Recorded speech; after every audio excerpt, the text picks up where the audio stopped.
जय श्री कृष्ण। प्रेम से बोलिए गौ माता की जय। प्रेम से बोलिए श्री कृष्ण भगवान की जय। आपका स्वागत है भक्ति ज्ञान चैनल पर, जहाँ हम लेकर आते हैं भक्ति, आध्यात्मिकता और प्राचीन व्रत कथाओं की अमृत धारा। आज हम सुनेंगे बच बारस व्रत कथा, जिसे गौत्स द्वादशी भी कहा जाता है। याद रखिए, अधूरी कथा अधूरी भाग्य के समान होती है, इसलिए कृपया पूरी कथा श्रद्धा से सुनिए। बच बारस का महत्व। हर साल श्री कृष्ण जन्माष्टमी के 4 दिन बाद भाद्रपद मास की कृष्ण पक्ष की द्वादशी को बच बारस मनाई जाती है। इसे गोत्सव द्वादशी कहते हैं। इस दिन माताएं अपने पुत्र की लंबी आयु और सुखमय जीवन के लिए व्रत रखती हैं। निसंतान स्त्रियां भी यह व्रत करती है ताकि संतान सुख का आशीर्वाद मिल सके। शास्त्र कहते हैं, गाय में सभी देवी देवताओं का वास होता है, इसलिए इस दिन गाय और बछड़े की पूजा करने से भगवान श्री कृष्ण अत्यंत प्रसन्न होते हैं। गौ माता की महिमा। भविष्य पुराण के अनुसार गाय के पृष्ठ भाग में ब्रह्मा जी, गले में श्री हरि विष्णु, मुख में रुद्र, रोमकूपों में सभी महर्षि, पूंछ में अनंत शेषनाग, खुरों में पर्वत, गोमूत्र में गंगा व पवित्र नदियां, गोमय में लक्ष्मी जी, नेत्रों में सूर्य और चंद्रदेव विराजमान रहते हैं। इसलिए गौ माता की सेवा करने से संपूर्ण देवताओं की कृपा प्राप्त होती है। बच बारस व्रत कथा। प्राचीन समय में एक गांव में भीषण अकाल पड़ा।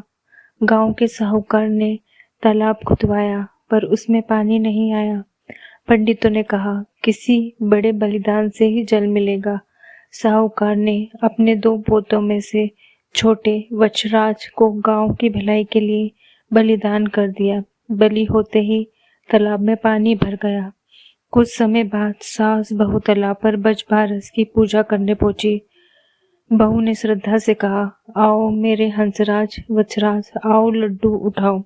और तभी भगवान की कृपा से दोनों पोते जीवित होकर दौड़ते हुए आ गए। सास बहू की आंखों से आंसू बहने लगे और उन्होंने कहा, हे बच बारस माता, जैसे आपने हमारी लाज रखी है, वैसे ही सबकी लाज रखना। गोत्सव द्वादशी की कथा। द्वितीय कथा। स्वर्णपुर नगर के राजा देवदानी की 2 रानियां थी, गीता और सीता। गीता रानी गाय व बछड़े से प्रेम करती थी, जबकि सीता भैंस से स्नेह रखती थी। ईर्ष्या के कारण सीता ने गाय के बछड़े को गेहूं के ढेर में दबा दिया। उसी रात महल में मांस और रक्त की वर्षा हुई। भोजन मलमूत्र में बदल गया। राजा ने ईश्वर से प्रार्थना की तो आकाशवाणी हुई, सीता ने गाय के बछड़े को मारकर छिपाया है। इसका प्रायश्चित केवल गोत्स द्वादशी पर गाय व बछड़े की पूजा से ही संभव है।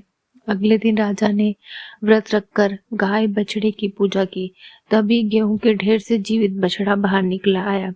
राजा ने प्रसन्न होकर आदेश दिया कि नगर के सभी लोग हर साल बच बारस का व्रत करें। व्रत के नियम। इस दिन गेहूं और चाकू का प्रयोग वर्जित है। फलाहार और दूध का सेवन करना चाहिए। संध्या के समय गौ माता और बछड़े की पूजा करके व्रत पूरा होता है।